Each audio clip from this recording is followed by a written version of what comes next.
Hello everyone. In previous video, we discussed on the Indian Constitution. Indian constitution क्या है या constitution किसे कहते हैं, हमने उस चीज़ पर डिस्कशन किया था. नाउ इस वीडियो में हम देखेंगे कि why does a country need a constitution. एक कंट्री को कॉन्स्टिट्यूशन की ज़रूरत जो है वो क्यों होती है. Today most countries in the world have a constitution. अगर हम आज की बात करें प्रेजेंट की, तो कई सारी ऐसी कंट्रीज़ हैं वर्ल्ड में जो एक तरह से जिन कंट्रीज़ में कॉन्स्टिट्यूशन है या संविधान है.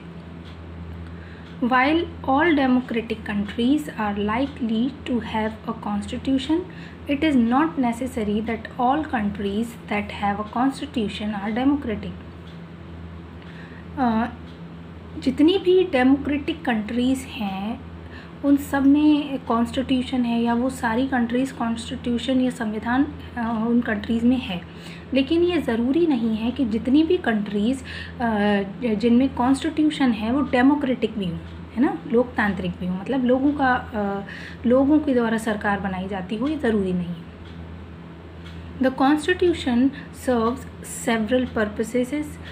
जो कॉन्स्टिट्यूशन है उसमें काफ़ी सारे पर्पसेस होते हैं, मतलब उद्देश्य होते हैं.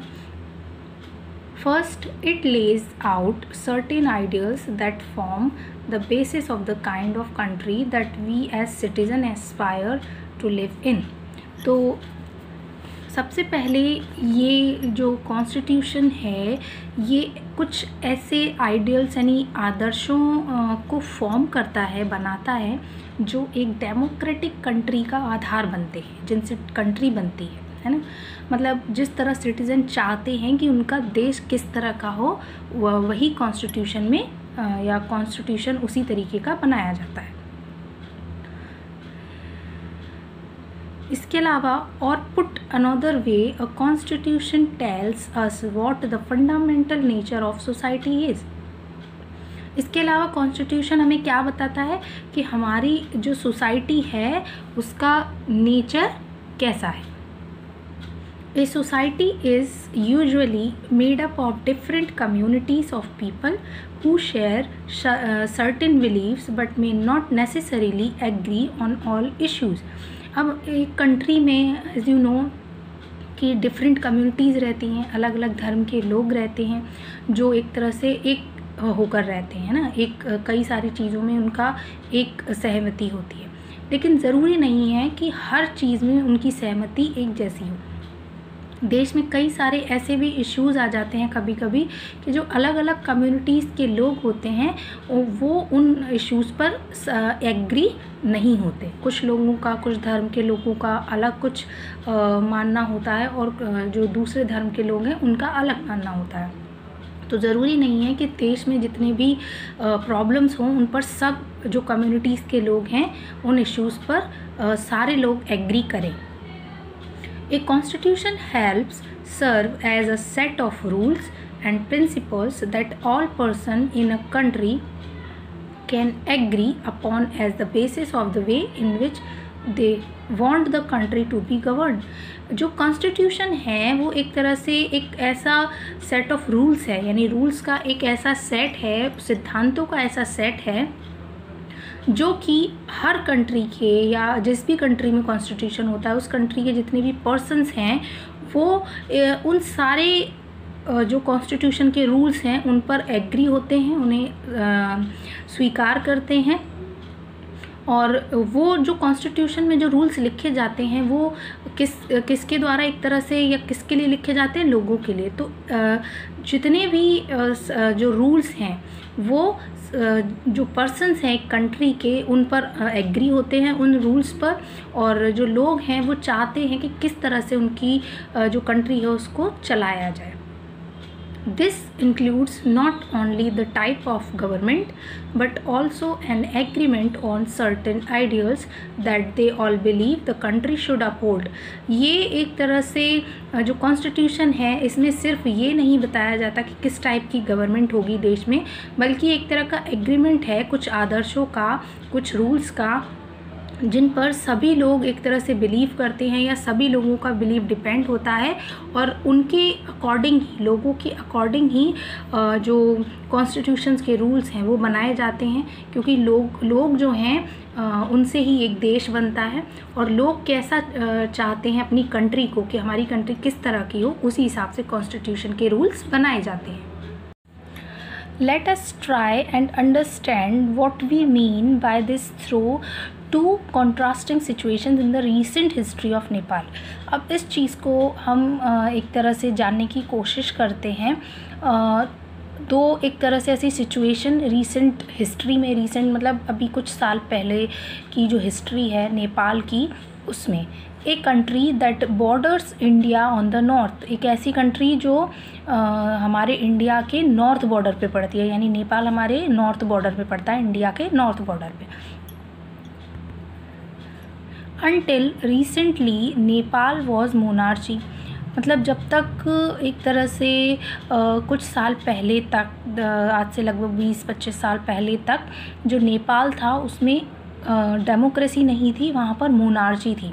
मोनार्ची क्या होता है? मोनार्ची एक तरह से जो राजा है या रानी है किसी देश के, उनके द्वारा पूरे देश को चलाया जाता है, और राजा और रानी की इच्छा जो होती है उस हिसाब से वो देश को चलाते हैं। लोगों का किसी तरह का कोई रोल नहीं होता कि लोग क्या चाहते हैं क्या नहीं चाहते। ओके, तो नेपाल में 20-25 साल पहले तक मोनार्ची सिस्टम था, जहाँ राजा रानी राज करते थे।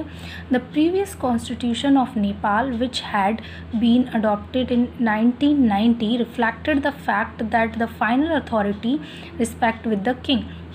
1990 में कॉन्स्टिट्यूशन बनाया गया नेपाल का, जिसमें ये अडॉप्ट किया गया कि जो फाइनल अथॉरिटी होगी वो किंग के हाथ में होगी, मतलब जो भी फाइनल डिसीज़न लिया जाएगा उस नेपाल से रिलेटेड, उसकी जो भी सिचुएशन होंगी उससे रिलेटेड, वो किसके फाइनल उसका जो निर्णय होगा वो किसका होगा? किंग का होगा, राजा का होगा।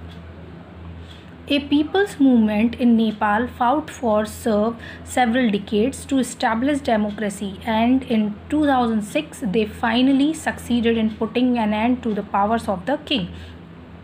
कई सारे लोग थे जिन्होंने टाइम पर आंदोलन किए नेपाल में, ताकि डेमोक्रेसी इस्टेब्लिश की जा सके, लोगों का राज्य जिसको बोलें वो हो सके।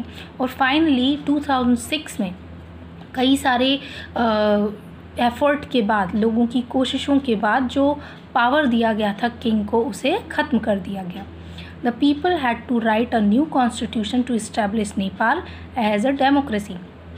जो लोग थे वो चाहते थे कि एक नया कॉन्स्टिट्यूशन लिखा जाए मतलब नए नेपाल को बनाने के लिए, और नेपाल कैसा देश बने? डेमोक्रेटिक कंट्री बने।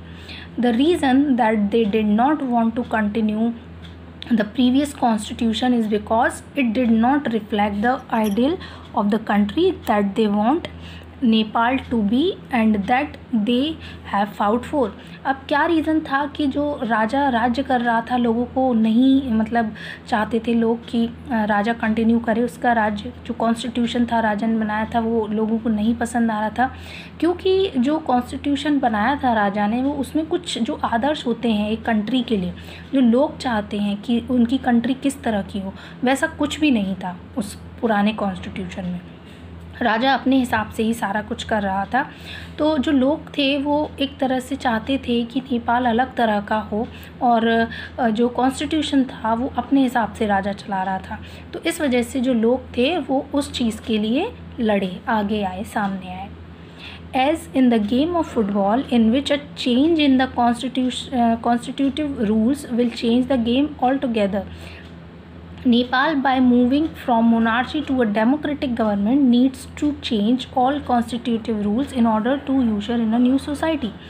अब जिस तरह मैंने आपको स्टार्टिंग में इंट्रोडक्शन वाली वीडियो में बताया था कि एक फ़ुटबॉल के गेम में किस तरह के रूल्स होते हैं, अगर मान लीजिए रूल्स चेंज हुए किसी गेम के, तो ऑब्वियसली वो गेम भी चेंज हो जाएगा, है ना। इसी तरीके से नेपाल जो था वो एक मोनार्ची सिस्टम से डेमोक्रेटिक गवर्नमेंट बनने जा रहा था। इसके बाद डेमोक्रेटिक गवर्नमेंट बन रहा था तो कई सारी चीज़ें, जो रूल्स थे पहले वाले राजा ने जो बनाए थे, उनमें चेंजेस करने थे ताकि जो नई सोसाइटी में जो लोग हैं वो आसानी से उन रूल्स को मान सकें।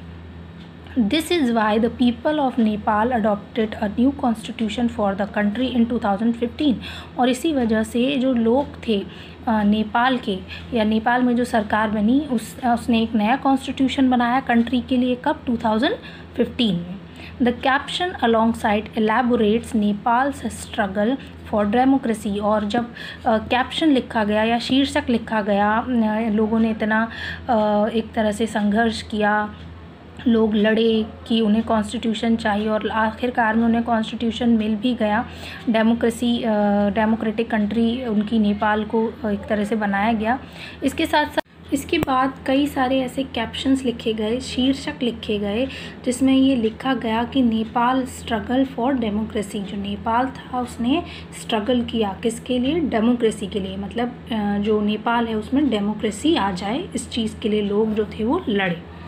The second important purpose of a constitution is to define the nature of a country's political system। जो दूसरा important उद्देश्य है किसी कॉन्स्टिट्यूशन का, वो ये है कि वो ये डिफ़ाइन करे, वो बताए कि जो कंट्री का पॉलिटिकल सिस्टम है उसका नेचर क्या है। ठीक है, वो किस तरह से पूरी कंट्री को जो है वो चलाया जा रहा है। For example, Nepal's earlier constitution stated that the country to be ruled by king and his council of ministers। जैसे पहले वाला जो नेपाल का कॉन्स्टिट्यूशन था उसमें ये लिखा गया था कि कंट्री जो है वो राजा के द्वारा रूल की जाएगी, और सारा जो देश है उसको राजा चलाएगा, और राजा की जो काउंसिल ऑफ मिनिस्टर होगी यानी मंत्री परिषद होगी, वही मिलकर पूरे देश को चलाएंगे।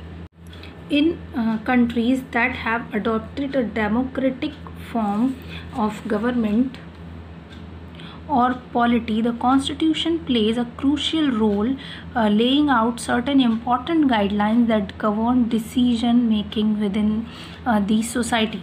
अब देखिए, अगर हम बात करें तो जितनी भी कंट्रीज़ हैं या डेमोक्रेटिक जो कंट्रीज़ हैं उनमें जो गवर्नमेंट है एक तरह से मतलब गवर्नमेंट किस तरह की काम करती है या पॉलिटिकल सिस्टम किस तरह का है, वो सारी चीज़ें कॉन्स्टिट्यूशन में लिखी जाती हैं। और इसीलिए जितनी भी डेमोक्रेटिक कंट्री हैं उनमें कॉन्स्टिट्यूशन बहुत अहम रोल प्ले करता है, जिसमें एक तरह से जो महत्वपूर्ण गाइडलाइंस होती हैं जिससे पूरी सोसाइटी को बनाया जाता है या सोसाइटी को चलाया जाता है, वो सारे महत्वपूर्ण जानकारी कॉन्स्टिट्यूशन में लिखी जाती हैं। In a democracy, we choose our leaders so that they can exercise power responsibly on our behalf। हम डेमोक्रेसी में अपने लीडर्स को चुनते हैं, नेताओं को चुनते हैं, ताकि वो रिस्पॉन्सिबिलिटी उठाएं हमारे बिहाफ पर। मतलब हम जिस तरह देश को बनाना चाहते हैं उस तरह का वो हमारे बिहाफ पर काम करें। However, there is always the possibility that these leaders might misuse their authority and the constitution usually provides safeguards against this। अब ये चीज़ भी हो सकती है कि ज़रूरी नहीं है हर लीडर जो है वो अपने पावर का अच्छी तरीके से इस्तेमाल करे। कई बार कई सारे ऐसे लीडर्स होते हैं जो अपनी पावर का गलत इस्तेमाल करते हैं, गलत फ़ायदा उठाते हैं ना। तो ये पॉसिबिलिटीज़ हैं कि कई सारे ऐसे लीडर्स हैं जो अपनी अथॉरिटी का मिसयूज़ कर सकते हैं, और इसी वजह से कॉन्स्टिट्यूशन होना ज़रूरी है, क्योंकि कॉन्स्टिट्यूशन में ये चीज़ बताई गई है। ये एक तरह से जो सेफ गार्ड्स हैं वो प्रोवाइड कराए गए हैं लोगों को, कि अगर मान लीजिए हर 5 साल बाद सरकार बदलती है, तो अगर एक बार लोगों ने किसी नेता को चुन लिया, वो लोगों की इच्छाओं पर खरा नहीं उतर पाया, तो नेक्स्ट ईयर क्या करेंगे, लोग उसको हटा देंगे। तो यही कॉन्स्टिट्यूशन में लोगों को अथॉरिटी दी गई है। This misuse of authority can result in gross injustice as demonstrated in the classroom situation below. और इसी तरह की जो मतलब अपनी अथॉरिटी का, अपनी पोजीशन का मिसयूज़ करना, उसकी वजह से एक तरह से अन्याय हो सकता है लोगों के लिए, जितने भी लोग हैं उनके साथ अन्याय हो सकता है। और इस चीज़ को हम एक तरह से क्लासरूम की एक सिचुएशन है उसके एग्जाम्पल से समझेंगे। देखिए, Suresh is the class monitor, he is a bully. Suresh एक क्लास का मॉनिटर है और he is a very bully boy. Bully मतलब जिसको बोले ना धौंस जमाने वाला पर्सन जो होता है उसको बुली बोलते हैं। तो he is a bully boy. His classmates are not too fond of him, लेकिन उसके जो क्लासमेट्स हैं वो उसे ज़्यादा पसंद नहीं करते। Mrs Rao the class teacher has to leave the classroom on some urgent work. जो क्लास टीचर थी उस क्लास की मिसिज राव, उन्हें कुछ अर्जेंट काम की वजह से क्लास से बाहर जाना पड़ा। She ask Suresh to mind the class. Suresh start speaking on Anil. और जब वो बाहर गई क्लास से तो वो सुरेश को खड़ा करके गई, जो मॉनिटर था क्लास का, कि आप क्लास को माइंड कराओ। और फिर सुरेश ने एक तरह से जो अनिल था उस पर उसको लेकर स्टार्ट कर दिया बोलना। Anil, today I am going to report you to Mrs Rao. तो जो सुरेश है वो क्या कहता है अनिल से, अनिल मैम को आने दो, मैं मिसेज राव से तुम्हारी शिकायत करूँगा। But what have I done, लेकिन अनिल क्या कहता है, लेकिन मैंने किया क्या है। When Mrs Rao returns to class, फिर मिसेज राव जब रिटर्न आती हैं, वापस आती हैं क्लास में, ma'am while you were away Anil kept talking loudly and disturbing the class, he would not listen to me. तो जो सुरेश है वो क्या कहता है, मैम जब आप क्लास में नहीं थी तो अनिल जो था वो बहुत ज़ोर ज़ोर से बातें कर रहा था, पूरी क्लास को डिस्टर्ब कर रहा था और मेरी बात भी नहीं सुन रहा था। Anil, you will have to stay back after school today and write I will not disobey the class monitor 100 times। तो जो मिसेज राव हैं वो अनिल को कहती हैं कि अनिल, स्कूल की छुट्टी होने के बाद तुम्हें रुकना होगा और तुम्हें 100 बार ये लिखना होगा, 100 टाइम्स, कि मैं क्लास मॉनिटर की बात मानूंगा। But ma'am did not do anything. तो अनिल क्या कहता है, लेकिन मैम मैंने कुछ भी नहीं किया। तो यहाँ पर आपको एक तरह से ये देखने के लिए मिल रहा है कि जो एक अगर इंसान के पास पावर है या पोजीशन है तो वो उसका किस तरह से मिसयूज़ कर सकता है।